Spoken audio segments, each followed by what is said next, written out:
Welcome, everybody, to another episode of Behind the Struggle podcast. I'm your boy, CEO. And I'm Alexia. And today we have two very special guests with us joining us.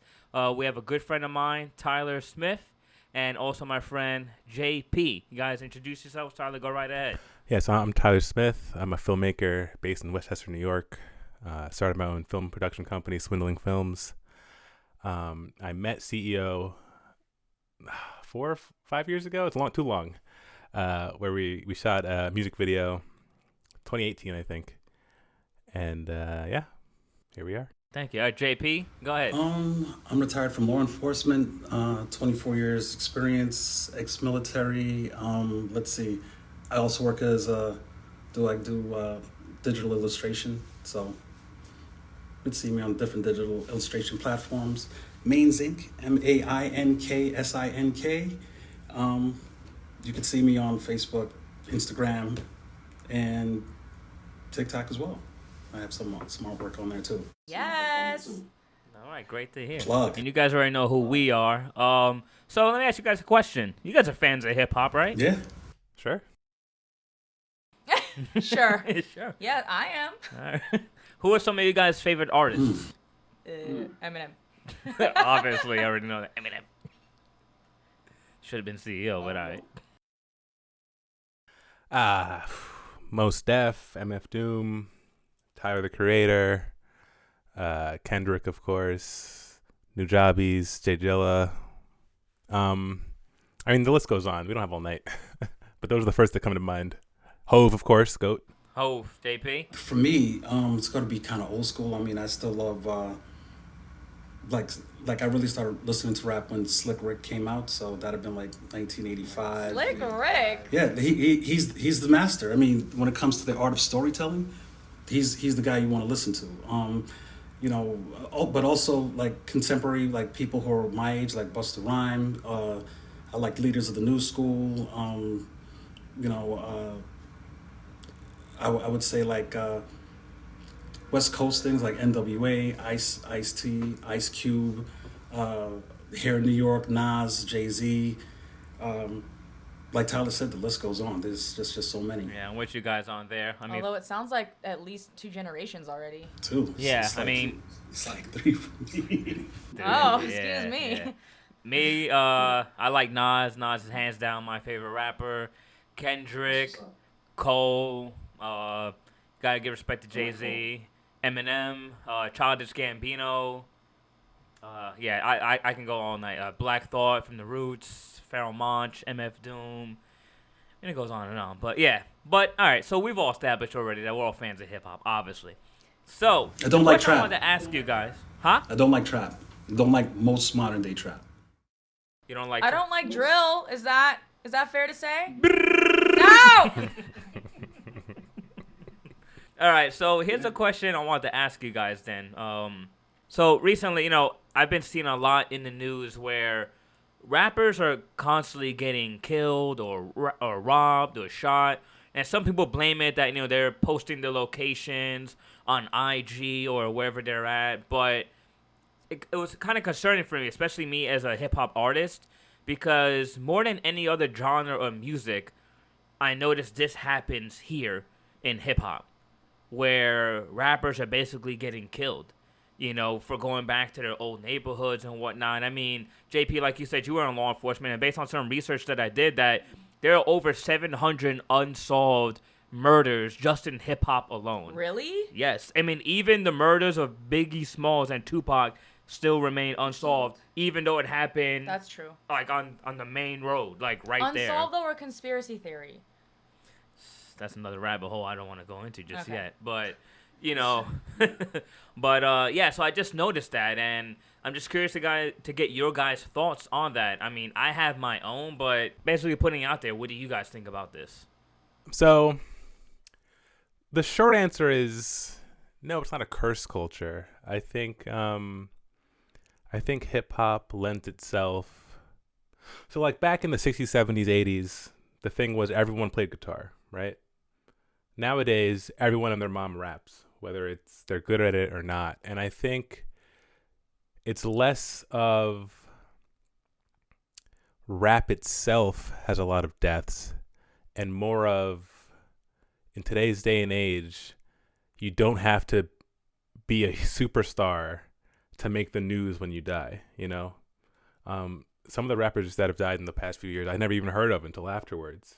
And of course they have their fans, but just the way the world is now, you can be much smaller and reach farther. Therefore, we'll hear about it more. You know, when you think of the 27 Club, you know, people like Amy Winehouse, Janis Joplin, Jimi Hendrix, you know, you only hear, you know, they're all at the top of what they did.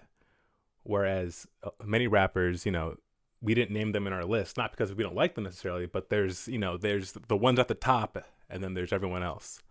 And so I think, not that the numbers are inflated, but our attention to it is inflated a bit because, you know, the average Joe has a bigger reach than I think other genres because rap is popular music currently. And so the spotlight's always on it. Yeah, I mean, it is currently the biggest genre of music in the world. So another thing that I've noticed, though, adding on to the point that you're saying is, even though a lot of these people do have a further reach, I notice also as well, like, as a culture, I think we've become a little bit numb now at this point. We're so used to hearing, oh, another rapper dead. It's like to the point it's like, oh, another one? Oh, I never heard of that one. And it's like, you don't hear about them till, like you said, after their passing. Then their streaming numbers go up through the roof for like a week, and then it's back to like, who knows, and then until the next guy. Like, before, it used to like really stop the culture when a rapper died. Like, going back to like Pac and Biggie. The last big one that I could remember was Nipsey Hussle.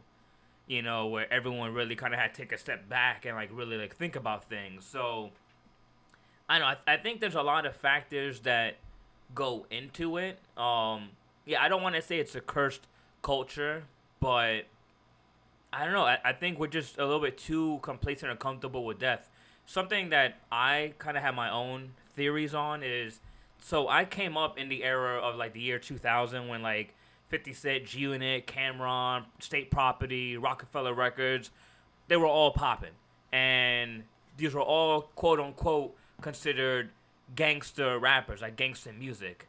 And I think a lot of people at that time, because we didn't really have social media like we did, is like, I think we like fell more for the illusion and the marketing that, oh, you had to be tough to be a rapper.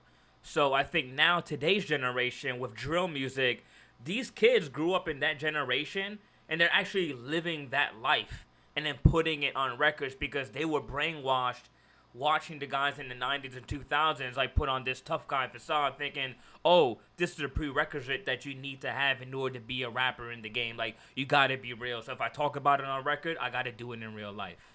Yeah. Forgive me for my ignorance, but that is what it seems like. Just because rappers are rapping now and like snitching on themselves, and that's an actual trend. Like, people are saying that, oh, that rapper said that they, you know, murdered someone and told the people exactly where they buried them, and then he's on the mic like, and I still ain't get caught or whatever, you know. But it's like these children, like 14-year-old, 12-year-old rappers, whoever they are coming out and they're like, I'll murder your family, I'll do this and that, and then they get, I don't know, I'm not saying they're asking for it, but I mean, like you were saying, the 50 Cent like era, everything that he raps about happened already, and I guess this generation they're rapping about what they're gonna do.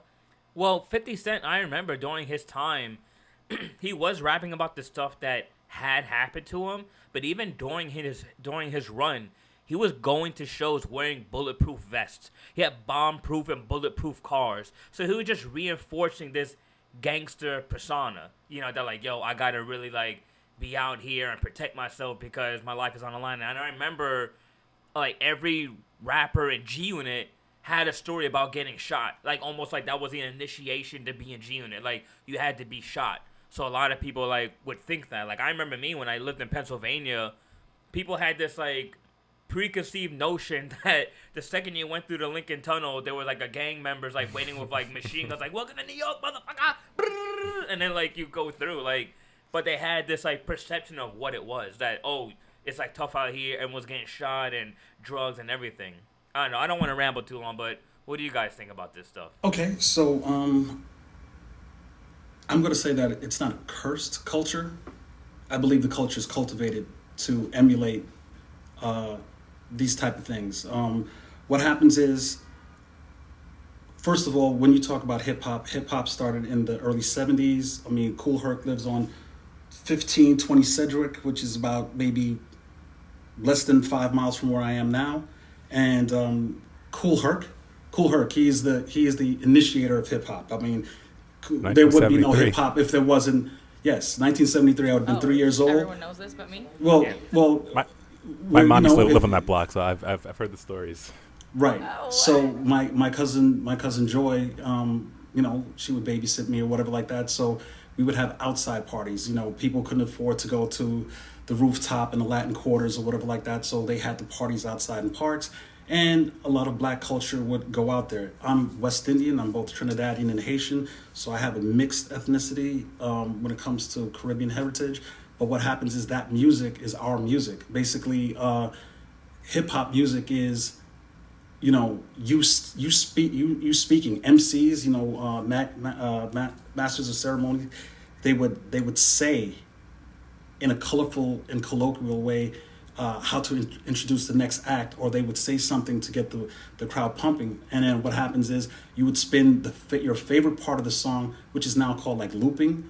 Back then it was called the break. Yeah, and then what happens is you would these are the breaks. Yeah. So what happens is they would do that, and then that's how hip hop kind of got to where it was. Hip hop initially was a party type anthem. You got together, you had a little couple dollars in your pocket or whatever like that, and you would celebrate. It was a celebration. You had club parties. To pay, you would have pay rent parties where hey, listen, I got to pay the rent. What would you do with those dollars? Huh? What would you do with those dollars? You would pay your rent.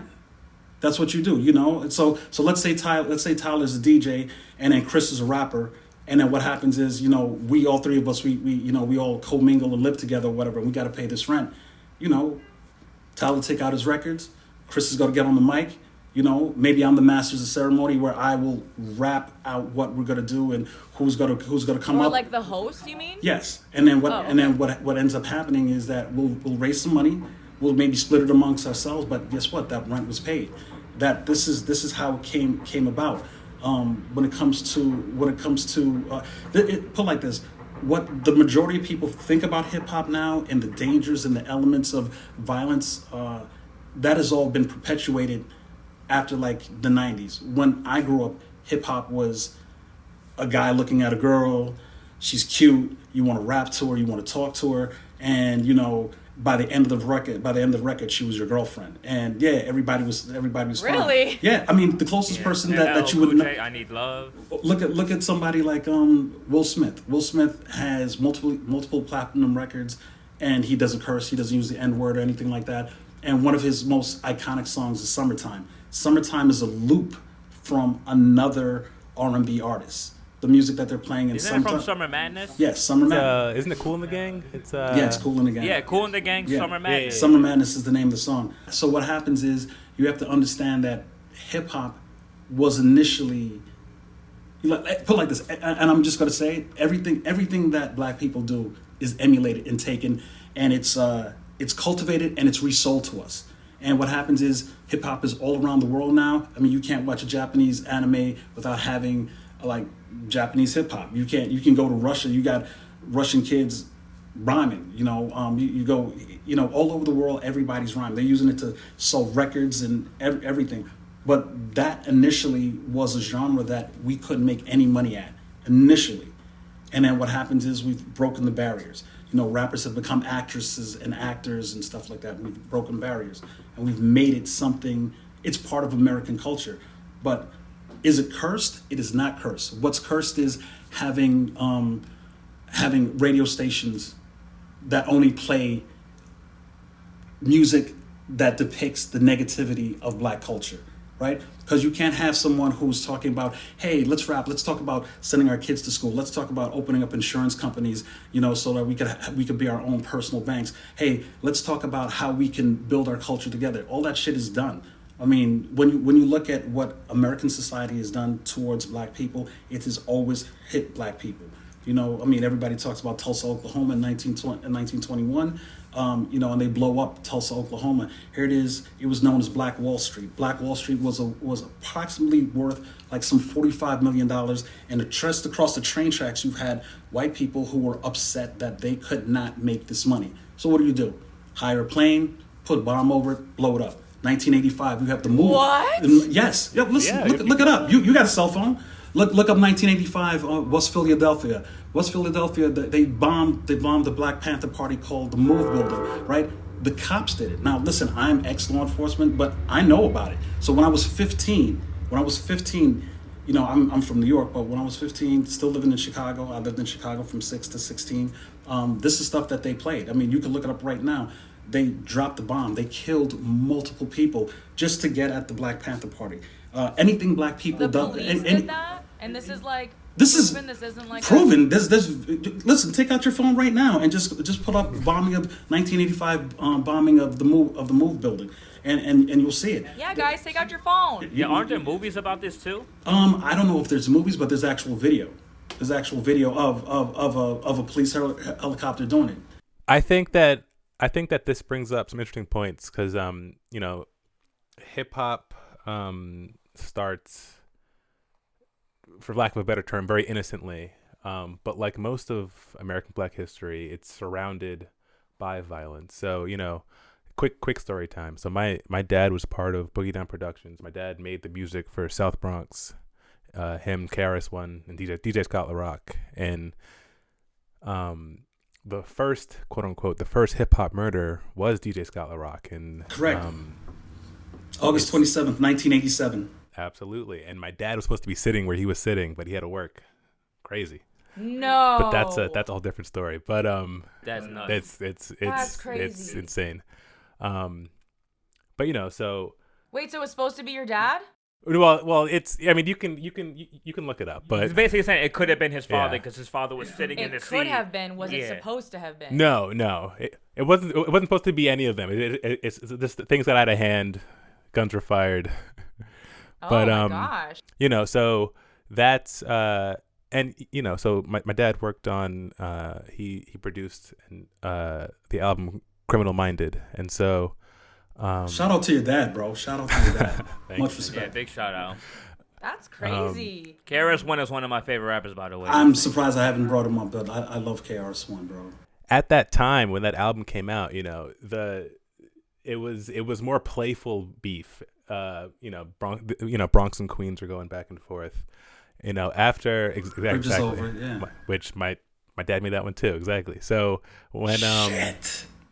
after Yo, Tyler, I'm gonna have to give you a hard pound next time I see you, bro. You gotta shake your hand, bro. Like that, Not I know. handshake. Give him a pound, I got you. Listen, I respect it. That their music means everything to me. I mean, like KRS music, it means everything. He has a song where he's talking about his brother. Him and his brother used to share the same pants to go to school. These are things that are true. Like, I was very lucky. My mom was a psychiatric nurse. I mean, she literally retired last year at age 71. And what happens is I just recently retired from, I'm going to say it, NYPD. I did counterterrorism there. I worked for SRG1. Basically, we dealt with how can I say it? Protesters, rioters. And what happens is a lot of the things that people would protest, I understood and I was sympathetic to. So for me, it was a culture. It was a counterculture. Like, here it is, people are saying Black Lives Matter, but here it is, the people I work with are like Blue Lives Matter. And what happens is, as a man of color, I realized that you could take off that blue uniform. That's a job. That's nothing. When they say Blue Lives Matter, that is to make Black Lives Matter seem way less important. And what's so funny is, the best way to look at it without using those two terms, imagine having a kid who has stage 4 cancer and he's your first child and he's got 4 months to live. And then imagine you're trying to raise some money, to at least bury the child and give him a decent burial. and then all of a sudden somebody comes up and they be like, well, why should we give your kid money? My kid has a cold. Well, okay, your kid has a cold. Your kid will probably have 1,000 colds before they die. My kid is not going to make it to Christmas. You know, this is the buffering of what happens specifically, and this goes back into hip hop. You know, everything's violent in hip hop. Everything's violent in hip hop because that's how the people who are going to give you your money, that's how they want to see you. They're selling an image, and the image is let's sell violence. Let's sell this false narrative of people having to kill each other or whatever like that, and misogyny to make black people look bad. So, because if you go to other cultures, like if you go to Japan, people really think if you're a black dude and you're at least 6 foot tall and you're walking through Japan, he's got to be a gangster or a basketball player. They're not going to be like, oh, he's a black dude, he might be on vacation over here or whatever. They don't see it like that. You know, I remember. I think that the genesis of that, you know, after Boogie Down Productions dissolves and KRS-One goes solo, I think the gangster rap persona, while there's truth mixed into that, it seems like an overcorrection to, you know, we were just making art, but now we're starting to die, and so now we have to overcorrect and become this more macho persona. If that's true, I feel like that's happening with way many other things as well, and it's like ruining society. Well, that's a funny thing, right? This overcorrection, because if you take like NWA when they first came out, you know, it was revolutionary, especially coming from the West Coast.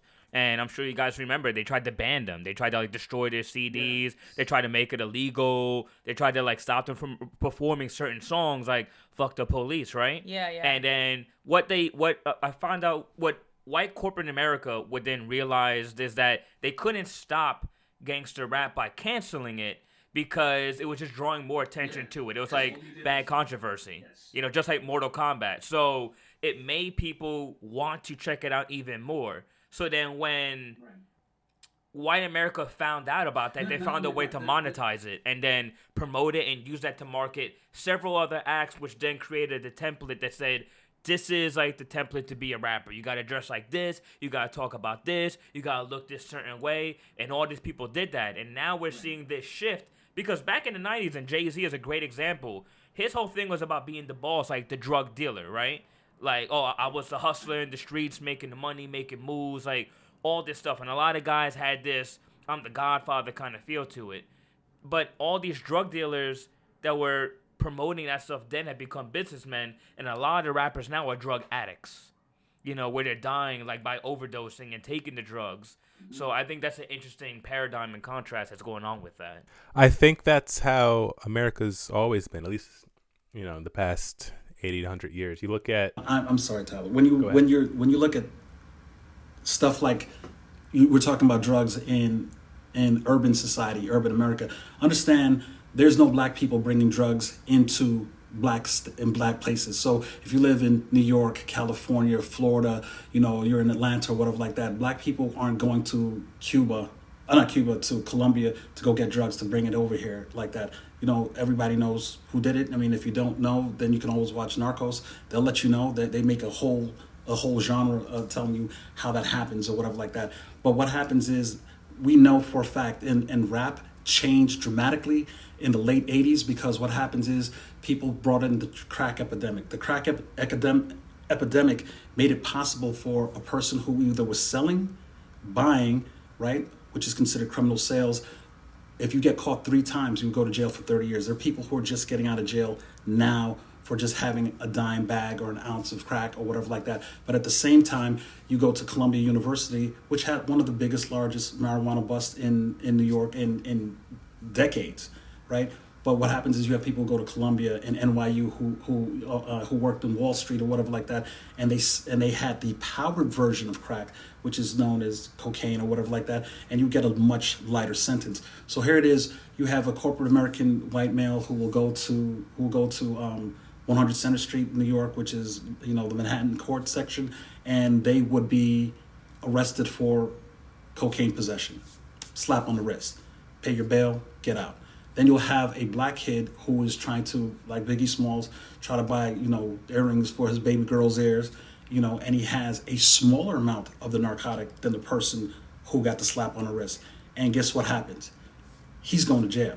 He has to serve time. He's going to get a felony. So To make a statement. say that again. To make a statement. Well, it's not to make a statement. What happens is that's just the way the culture works. I don't know if you know this, that African American people are 6 times more likely to be stopped by the police, arrested by the police, summoned by the police, that's to get a ticket, and or killed by the police. So even though we only make up 13% of the population, there's more black males in jail than there are white people in the United States. Understand, there's 72% of the United States is white. Black people only make up 13%. How is that possible? How do those numbers work? How does 13? I think this is the whole crux of the discussion. I think it boils down to 2 points. Is, look back at the 40s in America. You see movies like Wizard of Oz did well, but you weren't seeing a lot of artsy movies. You were seeing a lot of noir films, a lot of detective killing, a lot of drugs, right? And then, fast forward to today, that's always been popular. That's always been a popular way to make money. You can always count on violence to make money. And so when it comes to hip hop, late 80s, early mid 90s, that the disenfranchised communities are facing that on a daily basis, and now they have an avenue to express it artistically. So those two just create profitability, and so here we are between 20 and 40 years later. It's been enough time where it's normalized, as you were saying earlier, Chris. It's normalized, and so the deaths where they used to be few and far in between, now they're more constant. Now it's more. Well, I'm gonna drop into that. It's not the deaths that are few and far between. It's now that everybody has one of these. I mean specifically for musical artists. It used to be just like the big ones. Now it's more frequently smaller artists. Yeah, even like independent guys, independent acts. And a lot of that could be jealousy too. We have like Chris said at the beginning of the statement. You have people who are, who normally couldn't be seen before, but now you could go into a social media platform, or you could go to a Discord, or you could do whatever, and now you're seen. So here it is. Yesterday, nobody knew who you are, but now you have 10,000 followers, 10,000 people who like your music or whatever like that. Let me ask you, especially because you used to be a cop, is it happening more, or are we just getting the information more? What specifically happening more? The deaths? Yeah, specifically murders in the rap world, but I mean I guess crime in general, but like exactly what you guys are saying.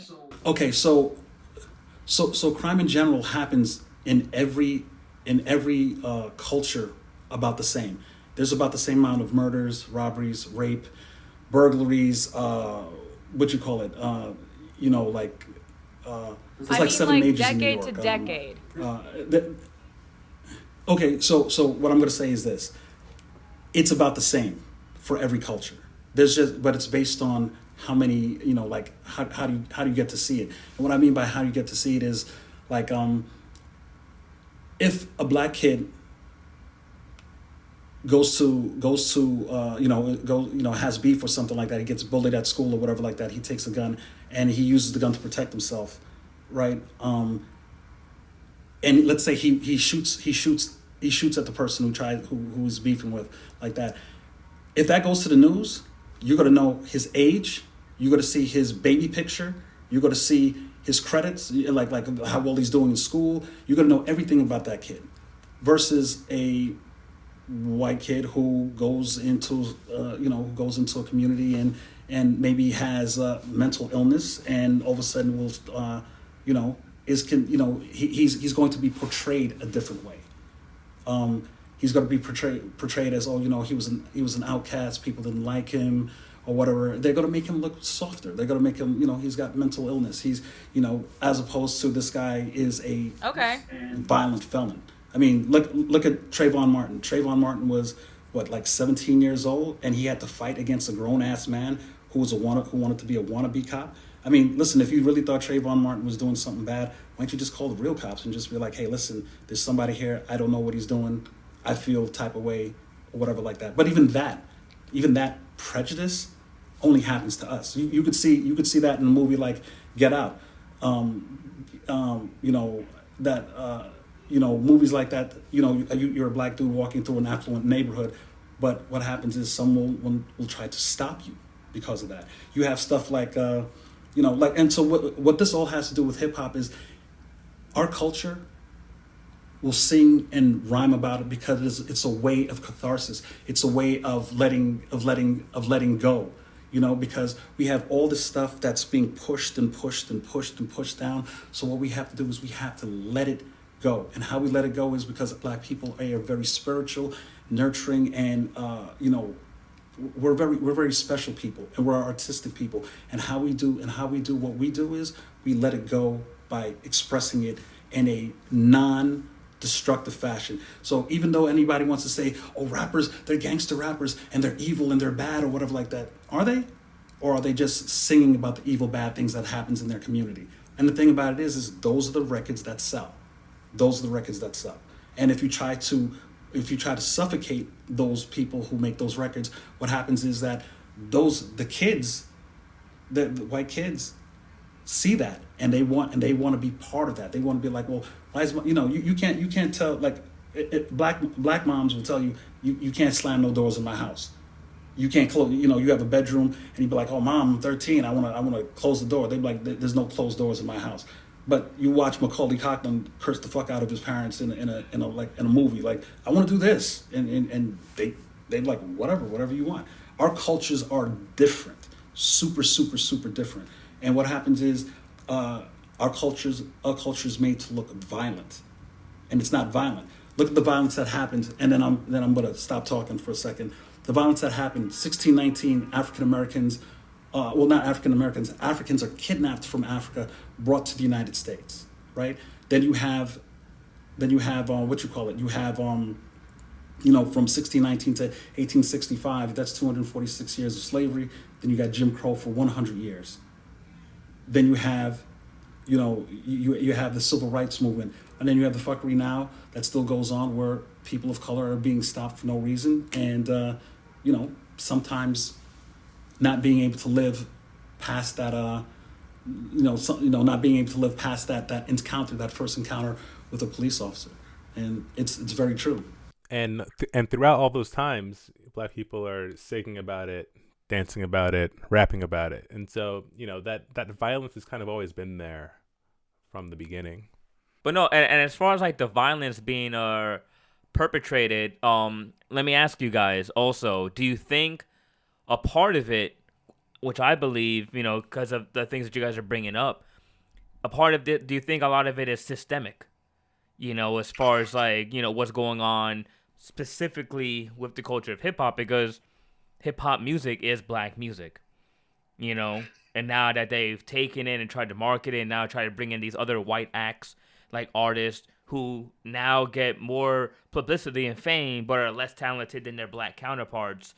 Do you think a lot of this is systemic issues? Because I think another thing also why a lot of rappers are getting killed, because it used to be a thing back in the day where, oh, how come when a guy blows up he moves out of his neighborhood? But now you get those same guys who do stay in the neighborhood, try to reinvest in the neighborhood, and they get killed. And I think a lot of that has to do with the poverty in the neighborhoods, the desperation that these people feel. Jealousy. Yeah, because look, I know for myself in my neighborhood right now, if I were to like leave and walk Alexa to a car and I was walking like a diamond necklace, someone's going to come up to me. Someone's going to try to attempt to rob me, kill me, or do it. But there are parts in Long Island where I could walk around like that and ain't nobody going to do nothing to me. Like, I'm safe. Like, I don't even need a bodyguard.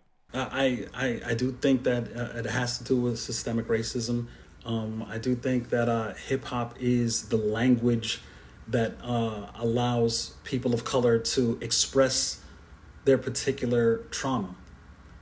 Even something slightly off of hip hop. On TikTok, there is a very famous black female who does an a cappella. I do not remember this sister's name, but then she has a white male who does it, and he gets accolades and money and press, and it's crazy because how do you sing somebody else's song that they just made, like a few months back, and everybody's using it, and she's not asking for any money, but people are using it in their TikTok videos or whatever as background music or whatever, and somebody else who didn't make it benefits from it, and that is messed up, but that is far from being new. But what happens is it happens to us. It happens to us. It doesn't happen to anybody else. So look at Elvis Presley, right? Elvis Presley, his style, his voice, his tonality, his level of cadence when he sings is a black man's cadence, right? They even had the same guy who was just recently on, well, this wasn't recently, this is when I was a little kid. He was on, David Letterman. And what happens is if you close your eyes, all you heard was Elvis Presley. But what happens is, like Little Richard says, you can't have white girls loving black men on stage. Little Richard's like, so what they do is they'll sell the songs. How many black people have made music that is rock music, created by a black female, right? Created by this black female, but you'd never hear that. You would never, nobody's going to tell you that rock and roll is created by black people. Nobody's going to tell you that. Nobody's going to tell you about Chubby Checker, Little Richard, all the dance moves that they did and everything like that. Even these little girls on TikTok, you have a black girl who will come out with the most creative dance in the world, and then it's done all around the world, and this chick will get nothing from it. A matter of fact, there's these other chicks, non-people of color, who go on the Ellen DeGeneres show, and they're doing this girl's dance.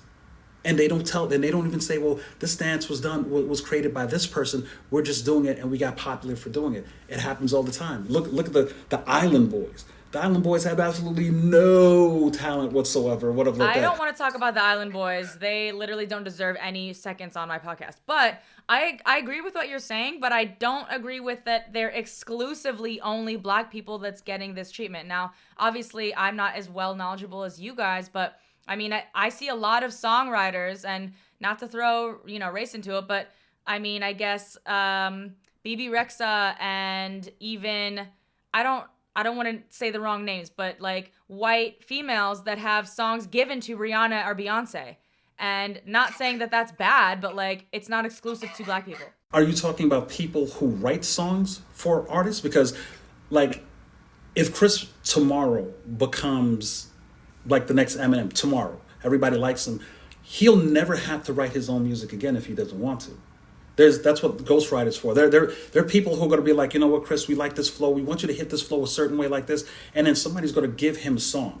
And then his agent's going to be like, hey, Chris, do it any way you want, but this is what we're going to do. And check this out. We're going to feature you with Drake tomorrow. And that's how we're going to do it. Drake is going to put a little spin on his song or whatever like that. But that's how we're going to sell it. There's a difference between writing music and having your music, written for you by another artist, versus having someone take your music and you don't get a penny for it, and you die penniless, and no one ever knew that was your music. That's what's happening. I understand the difference, and I haven't read any of these contracts, so I can't say with absolute certainty, but I guess, and TikTok is not the most, valuable source of information, but like TikTok right. and the I wouldn't internet, use that for that. Hey, yeah, they have said that there are artists that are getting these songs, but they were taken from that person and given to another artist. So it wasn't written for Rihanna, but there's a Rihanna version and there's a Camila Cabello version. And Cabello, whatever. And I guess maybe they chose Rihanna or Rihanna's label, whatever. So the basis is Rihanna won, and it's like one of her top songs, blah, blah, you know what I mean? And not shitting on Rihanna. I'm just saying, like, that does happen, like, cross-culturally. Okay, so it's happened cross-culturally once that you can mention. But I could probably mention like 16 people that's happened to that are black, that's happened to over the course of the centuries. And we're talking top people. I'm sure you could, because I'm not well-versed, and, I just had an example in my head, and I didn't research this at all. So you're absolutely right, and I'm not belittling, the fact that what you said is true. It's going to happen. But what happens is, the original thing is, put it like this. It's terrible if a woman Anybody, not just a woman. It's terrible if you're an artist and you create, and the thing that you create that's yours is taken and given away. But as long as people know, or as long as you're compensated, it's very, very different when you're compensated. If you're I mean, hold on. Let me chime in because this has actually happened to me. When I was in high school, I went to this kid studio. He heard about me rapping. I was putting out mixtapes around the time. I was 17 years old, and he heard about me, and he invited me to come to his recording studio. And I went over there. I recorded a couple songs. I tried to help him write a couple of his hooks because he was giving me free studio time. And I was working on a certain song, and I had a certain cadence and a flow that I put on a record. 2 weeks later, I heard my exact lyrics, word for word, with the flow and everything. He took it and put it on the song and got on the radio. That's crazy. But you know what? And this is a reason why in our culture somebody will get their ass kicked or killed. Can you imagine? Now that happened to you. You were a 17-year-old kid. Nobody knows who you are like that, so it's water under the bridge. But now imagine you are CEO. You're worth $10 million. You dropped a single album or whatever like that, but then you find out that someone else is cutting into your profit like that. You might have to visit a studio, bro. Drake has been accused of that.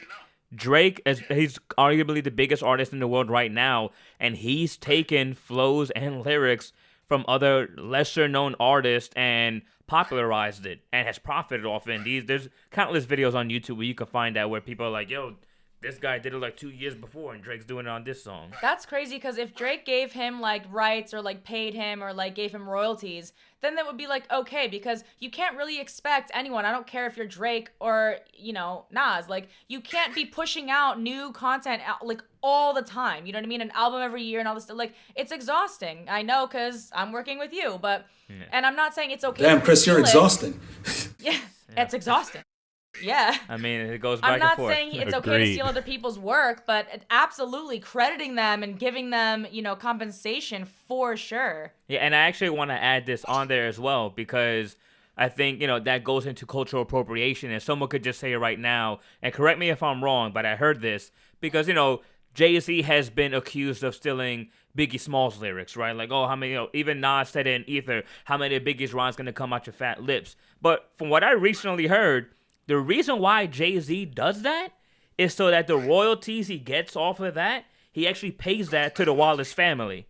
So because they don't get any money That's awesome. so like he uses the lyrics, takes it, and then the money he gets off it, he pays that to the family. So for me, that's a different thing than cultural appropriation. That's putting right back into the culture. Yeah, and like little heads like me wouldn't know that. If I remember, there's a very famous song by Prince called "If I Was Your Girlfriend," and Beyonce has a hook where she sings a song "If I Was Your Girlfriend" or whatever. It's a Prince hook or whatever like that. And I love when people can go back to people who are present and drop their own little spin or lyrics on it or whatever like that. But as long as it's not to the detriment of the person who they took, whose music they took, it's crazy. I again, back to the original topic.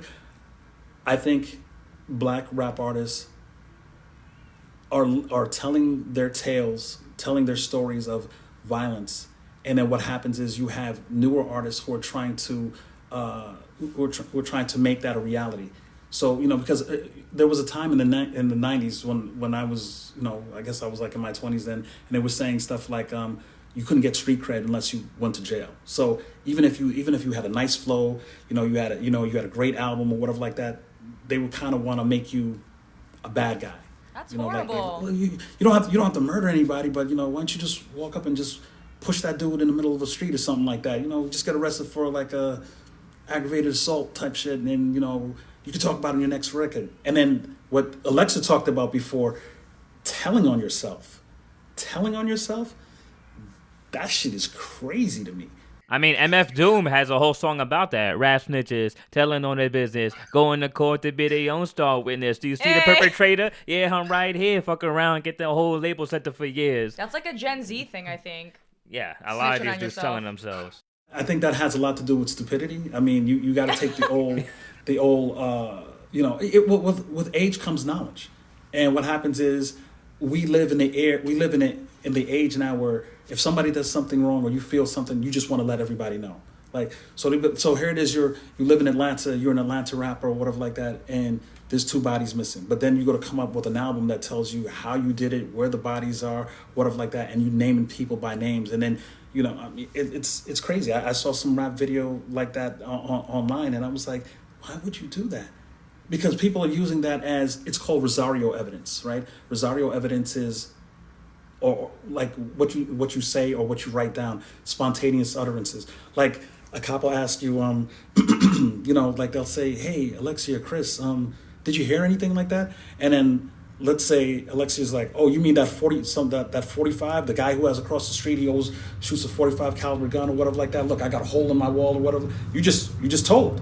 It's called a spontaneous utterance. What you said is going to be documented and it's going to be used in court. This has nothing to do with rap, but I definitely had like an acquaintance that I guess did something to someone, and the cops were interviewing him, right? And they're like, "Where is he?" Blah blah blah, and he was like, "I don't know. He was a good friend of mine." And no one, they was missing. No one knew he was dead, so they were like, "Gotcha!" Like, Yeah. Don't say shit to the cops. Yeah. that's crazy. Cops aren't your friends. And what happens is Wait, before you go into that, I actually want to ask, since we're talking about the lyrics and rappers basically telling on themselves, didn't they recently throw that law out where lyrics can be used in court to persecute hip-hop artists? Really?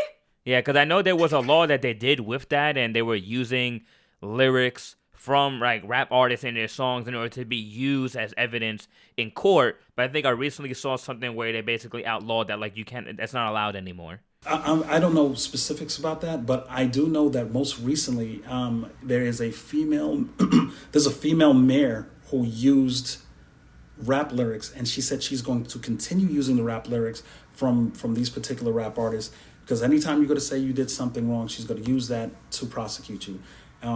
So maybe in a more liberal state they're gonna tell you you can't use it because it's freedom of speech or whatever, but you can't have like lyrics that's telling you specifics, like he was found in the pantry, chopped up in 45 pieces. Yeah, that's a slippery slope, because if the lyrics are right, then you can't really refute it. But at the same time, it's art. They're telling a story. It's one thing if you're rapping about something and it was in a newspaper. Right. It's on front page. You'd be like, "Oh, I heard about it on January 5th and you wrote about it on January 2nd. It's another thing where it's December 31st and then all of a sudden you're talking about where this body is, and they'd be like, "Well, we didn't even get a call for a body yet.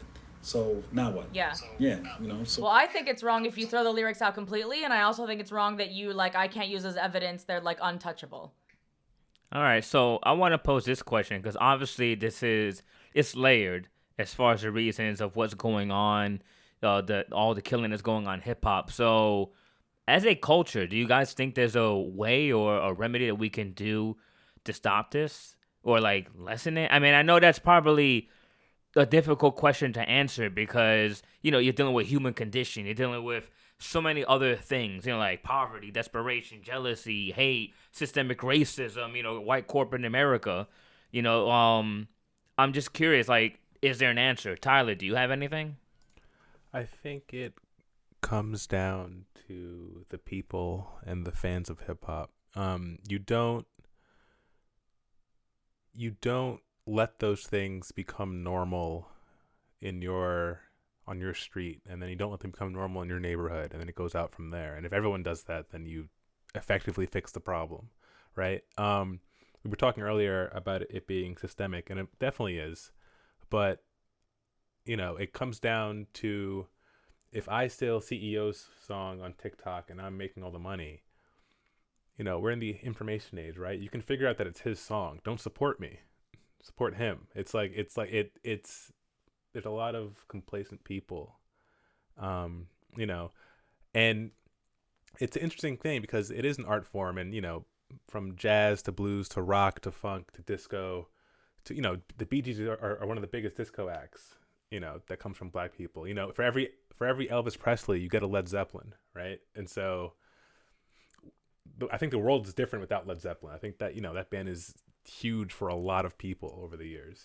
so there's good and bad in all of it, and it's a difficult thing to navigate. But I think you just you keep all the receipts, and there's so much stimulus, there's so much to listen to. You can stop listening to the guy snitching on himself, the rapper who's been convicted of doing really bad things. Listen to something else, Yeah, like 6ix9ine. Right. Or what's the guy with is something XX XX Tentacion. Right. Like you don't have to champion that. Even if you enjoy it casually, you don't have to champion that. You can be posting about something else. Even if you listen to his music, that's whatever. If you enjoy it, but it has to come from within the culture, right? It's not only systemic. It's not only, this is the only way to make money for and you see acts like I don't know, like Tribe Called Quest or even more recently Tyler the Creator, right? Where it's very introspective, and that's becoming popular. I think we are in a shift. I think Kanye really popularized that though, especially when he came out with the College Dropout, Graduation, Late Registration, especially when he went head to head with 50 Cent at the peak of his career. Kanye really helped make that shift, and a lot of these rappers that were coming out now that speak more introspective and not so gangsters, we have to thank Kanye West for that. And I'm not saying there weren't rappers that weren't doing it before him, like Talib Kweli, Mos Def, Common, The Roots, so many, but he had that backing of Rockefeller Records and Jay-Z to help put that kind of message on the main stage. Wait, but following up with what Tyler said and agreeing with you, I think now, us as a whole, like a community, we thrive off of this drama. So even if we know that the original TikTok was, let's say, a black girl, but all the white people are still getting recognition, after we find that out, we're like, oh my gosh. But then the people that post about finding it out, they get the same amount or more recognition, and the recognition still never falls on the original creator. It still never does. So just like that in music, it seems like the same thing. Yeah, you have to be self-aware. You have to hold yourself and everyone else accountable. Yeah, I think there's a lack of accountability. Or you can't complain. You can't have it both ways. Right. Yeah, because you'll have people who perpetuate the cycle. I mean, I've seen funny memes about this, but it's true. Where you'll see people like, yo, free my boy Ray Ray. Like, oh, what did he do? He murdered 3 people and, shot an old lady in the back. But, yo. But what, his mugshot is sexy and he should be out of jail for that? But not even that. They'll just be like, yo, free my man, though. But, he killed 4 people. Yeah, but that's my man, so free him. And they're out there in the streets. And it's like, you can't champion someone that blatantly did something wrong and then be like, oh, it's racism. Like, no, it's murder. That's what I'm saying. We love the drama. I don't know why. Yeah.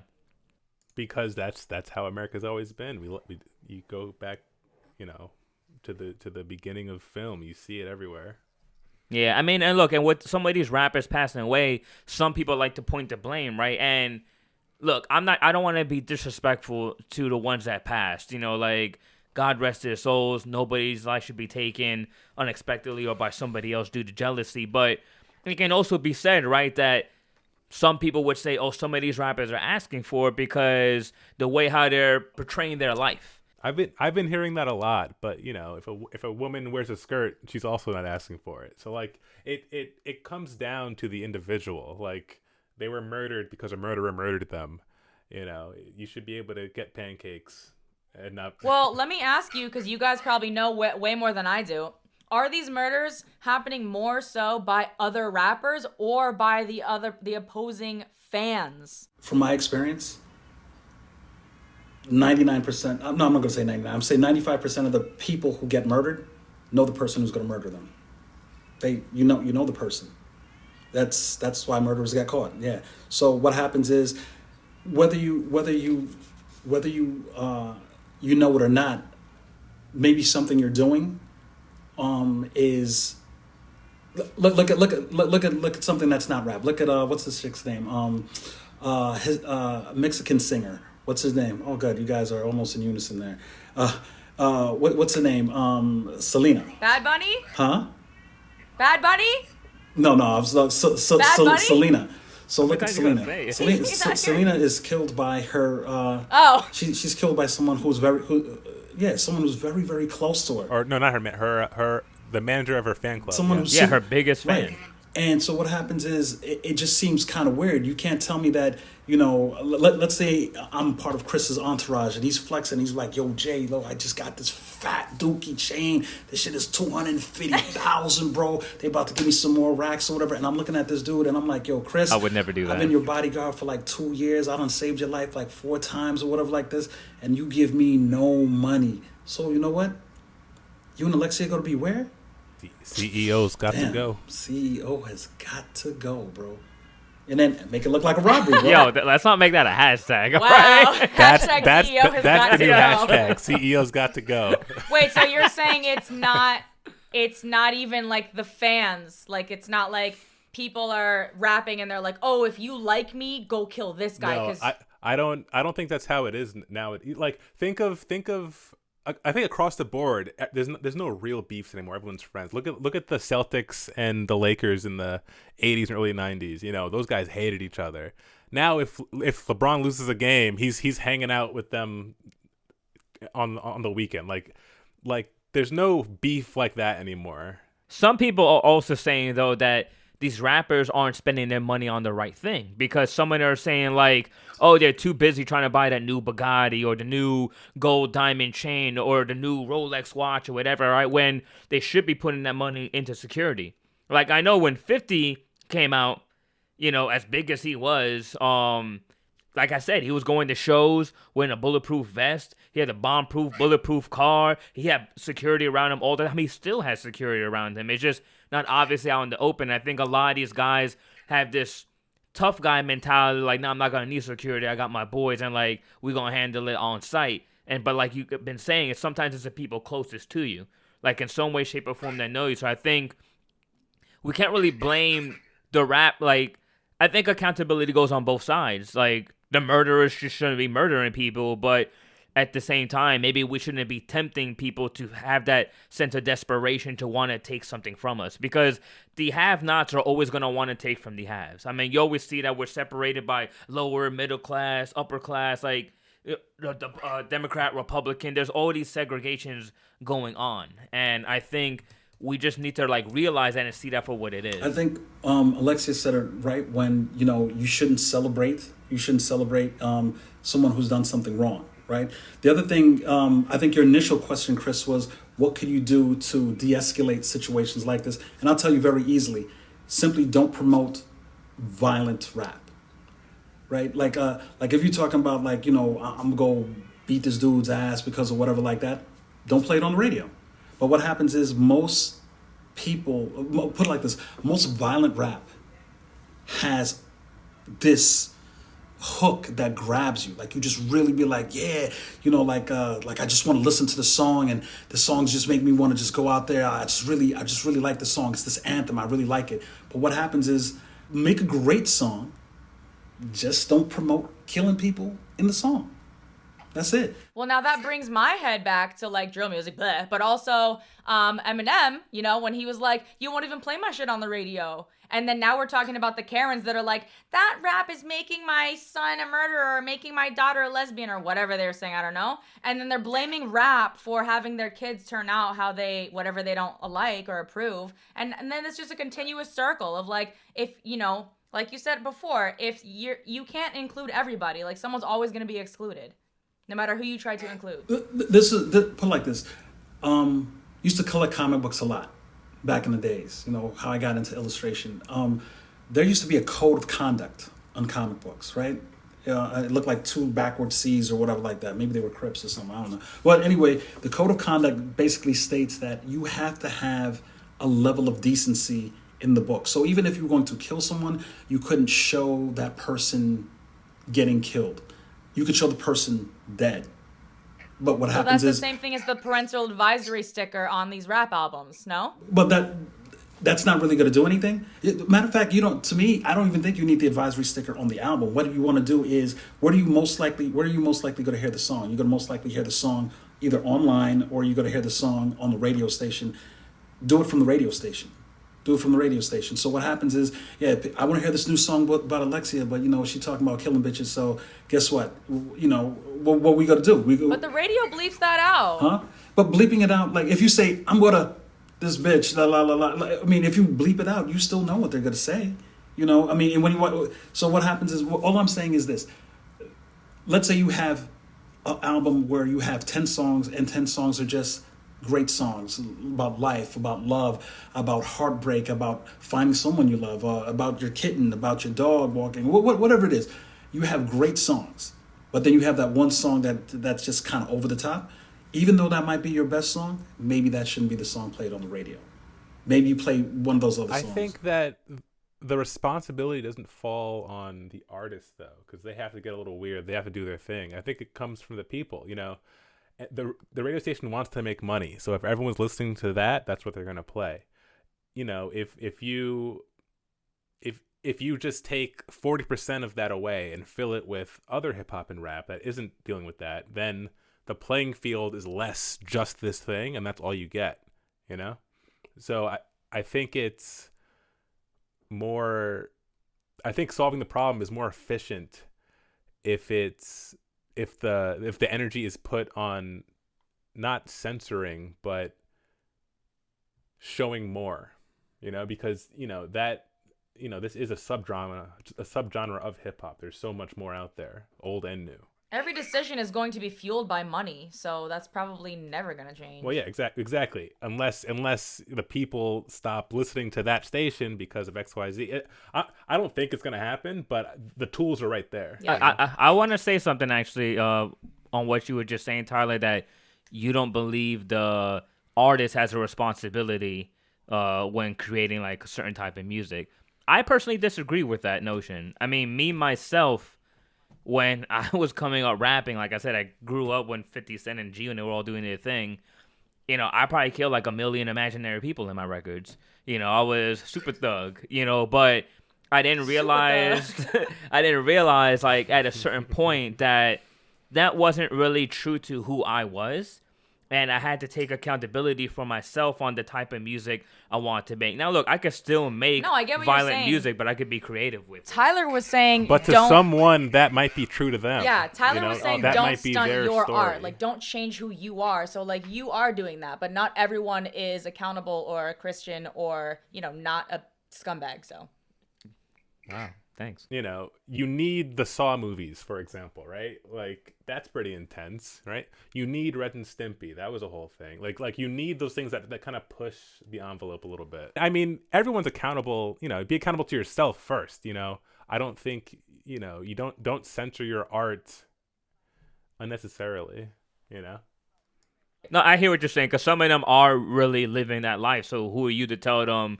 You know, 50 Cent had a very good point. And I sound like a 50 Cent fan, kind of keep bringing him up. But he said something that I thought was pretty prolific. He said, you know, people are like, oh, why you got to talk about all the violence in your neighborhood? He's like, if I told you to paint a picture of the American flag without using the color red, you're going to have a pretty hard time. You know, and he's like, I'm just reporting what I see in front of me happening day to day. So you can't tell me to omit certain things when that's a part of my daily life. Yeah, but he's doing that, and these newer rappers that are like 14 are talking shit. Right. It's less about the art and more about this is a thing to do. Like I was saying at the beginning, everyone used to play guitar. Now everyone raps, and most of them aren't good. It's just something that they can kind of do. You know? Yeah, they're like half-assed, and they wait till they get something that's popping or a dance that trends on TikTok. They make their money, and they come and go. Like, there's no artists out here anymore. Like, I won't say there's none, but I think it's now far and few between where we actually have artists that have longevity. A lot of them have this hot like moment, and then they're gone. Oh, I know one. Okay, what's one? CEO. Oh, it's crazy. Who's Longevity, baby. Yo, check out the album. Who is CEO? You'll find out. Shameless plug. No, there's a lot of shame with this guy. Does anybody have anything else they want to say before, you know, decide to close it out? I would like to just say that I do think there's a way to change the negative effects of negative hip hop, and how you could speak your piece, brother. What is it? And how you could do that is, you know, like Tyler said, you don't want to necessarily censor people, but at the same time, being that regular radio, commercial radio stations play all types of music, you probably want to keep it let's keep the murder levels down on the radio. Just like let's talk about something a little bit more positive. I mean, like, hey, listen, if you mention Also the sex that they promote. say that again. Also the sex songs that they promote as well. Of course. Like WAP. I mean, like, do we really need grandma in the back seat? And I'm taking her to her doctor's office, and I need to hear some wet ass pussy. Like, I mean, does she need to hear that, bro? I mean, like, put like this. In my generation, it was like, if you couldn't say it in front of your grandmother, you just shouldn't say it out loud. Yeah, but now with the Gen Z generation, it's funny if grandma's rapping that rap. Well, they lose their minds. They're like, oh, this is great. Yeah. So that's not only out the window, it's completely like inverted. Well, I think that's another issue, and I think we could talk about that on a completely other topic. But like social media definitely damaging things because people are constantly trying to go viral off of anything. Yeah, it's not about the art anymore, and I think that's where most of the problems arise. Yeah, it's all marketing. I mean, Tekashi 6ix9ine is a great example. I mean, he had that whole Rico case, and he was rapping and hanging out with these real gang members, and then basically when everything went down, he was like, yo, I'm not really about that life. But he was pushing it so hard, promoting it, claiming to be about it, and when stuff really happened, he's like, oh, I'm just putting on an act. I'm just a character. And it's like, well, all these little kids who follow you and listen to your music, they don't know that. So it's, the impression that you're leaving is actually more powerful than the shit that's coming out of your mouth. I do have to respect someone who will eventually tell the truth. Because the truth is what levels. You talking about 6ix9ine right now? No. Well, I know nobody likes 6ix9ine. I'm not saying I like 6ix9ine, but what happens is I have a different respect for him telling. Because I mean, look at it. Listen to what. No, go ahead. Say your piece. I disagree, but say your piece. My piece is this. He hung out with some pretty terrible people. Supposedly, these people initially did stuff that they shouldn't do. Physically did bad things to his girlfriend or whatever. He's gotten beaten up. He's been threatened or whatever like that. Whatever. Should you have put yourself in that position? Hell no. But at the same time, if a man confesses his sins, you have to go with that. No? I think Okay, I so- think so- so everyone let me- so let I me think ask you- everyone deserves redemption for Right. sure. Who put like this. I'm not a fan of him specifically, but Right. It's not objectively, about being a you know. fan. It's not about being a fan of his, because I don't know any of his records. I don't have any of his records on my phone or anything like that. But what happens is this: who do you respect more? If a man accidentally kills someone, vehicular homicide, he's driving, it's raining, some kid runs out in the middle of the street, boom, he hits the kid dies. If But he I think stays, admitting the truth and ratting yourself out is only half of it. Repenting is turning around. So if he was gonna actually repent and ask for forgiveness, then he would have changed from whatever he was doing, his bullshit, and removed the face tattoos, started gospel rap, or what, you know what I mean? He would have flipped his whole script. Hold on. Let me say this. Are you going to give up the money though? I mean, No. So now yeah. it's modally driven by finance. Yeah. So hold on. Let me say this though, because you say that you had to respect somebody who eventually speaks the truth. I don't respect it because he didn't say the truth willingly because he's like, I want to make an turn about my life. He was facing 60 years in prison. He was like, nah, I'm ratting everybody out. He got out. Yeah, he served some time in prison. Then he came out doing the same shit he was doing that got him in prison in the first place. Forgave him, and then he came back and he was doing the same shit. So honestly, he could eat a dick. Pause. I think maybe 30, 40 years down the line, if we have this conversation again, we might feel differently about him. I think time will tell. I don't think he's in too much of a repentant place right now, at least by our standards, clearly. But I think everyone has the opportunity and should be afforded the space to fix themselves and repent. I fucked up. Give me some time. I'm a better person legitimately. I think that space should always be there. I'm not feeling it with him right now, but time will tell. I Yeah, guess. it's not impossible, but Didn't he also mention something about how a lot of the people who are making music buy their own music to up their sales and stuff like that, and that's also what gave him a real bad publicity, because he was saying how does this chick he was talking about some female artist, and he said something about she came out with the record did terribly or whatever, but somehow they found 6 credit cards that somehow she's linked to, and bought like all of her music or whatever like that. So what happens is like her stats just skyrocketed. Like she got like, like millions of plays, millions of views, whatever like that. And so he was telling. So when I say CEO's taking notes. Huh? No. What I'm saying, that I can respect someone telling their truth. I don't have to agree. I don't have to agree with them. I don't have to like you because of who you are. But what happens is I have more respect than I would had you not just told the truth at all, like that. And that's it. And also, I understand the motivation of money.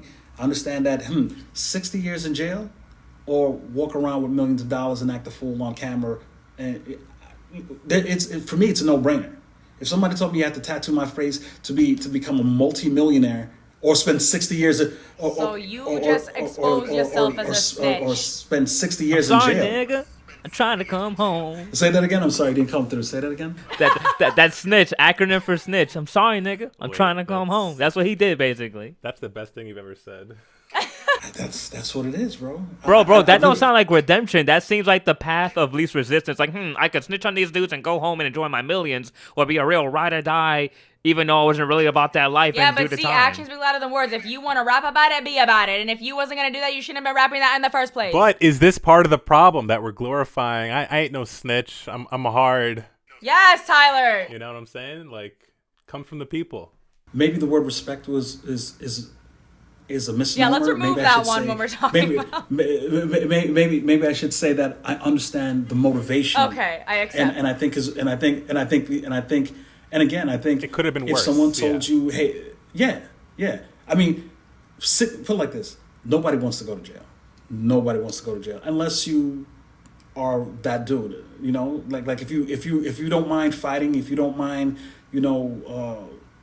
maybe relationships that are forced inside behind jail prisons or whatever like that. If you don't mind that, then jail is a country club, But at the same time, I would rather be out here than be inside. And if I could be outside with millions of dollars, I'm being outside with millions of dollars. That's it, And that's why he has to pay for bodyguards and stuff like that, because he did some wrong shit. I don't think anything he did was right. I just think I do understand his motivation. I mean, I guess if you want to look at it objectively, I don't want to make this thing about 6ix9ine, especially my podcast, because I hate this guy, but whatever. Right, because Alexia said we don't talk about it. That's why I ain't mentioned his name. That's why we just knew who it was talking about, though. But. Yeah, his name. Who cannot be mentioned. Yeah, exactly. But all right, guys. With that said, I just want to say thank you once again, guys, for being part of today's episode. Appreciate you guys being guests with us, guys. You guys hearing this podcast? What are your thoughts on the questions that we have? Do you guys have the answers? Does Sway have the answers? Do you guys want to hear like something else, like maybe a topic related or even not that you think that we should discuss? Maybe me and Chris, or with the four of us again, because I like this insight. Like, I learned a lot. Yeah, I mean, I would love to have you guys back. You guys down for it? You guys sick of us? Yeah, Who is CEO? I don't really care about your opinion, Tyler, but pull up. Thanks for having me, guys. Let me know when the next one is. All right, guys. Well, we just want to say thank you once again for tuning in and checking out our podcast. Once again, you guys let us know what you think. Make sure you follow our guests, JP and Tyler. Guys, tell them where they can find you and your work. Yeah, so again, I'm swindlingfilms.com. It's my production company. Swindling Films on Instagram. For me, everything is Mainz Inc. It's going to be spelled MAINSINK. You can find me on Twitter, Instagram, TikTok, and Facebook. So, all right. And you guys already know where you can follow us on YouTube, Behind the Struggle. You can follow me and all my social media stuff on thisisceo.com. Alexia? Don't forget to follow me on TikTok, too. It's @Asexia, and my Insta is @LexiaLou. But you can find everything on our YouTube. So please don't forget, Behind the Struggle. Click that sub button. All right, guys. You all have a good night and take care. Peace. See ya. Take care. Bye.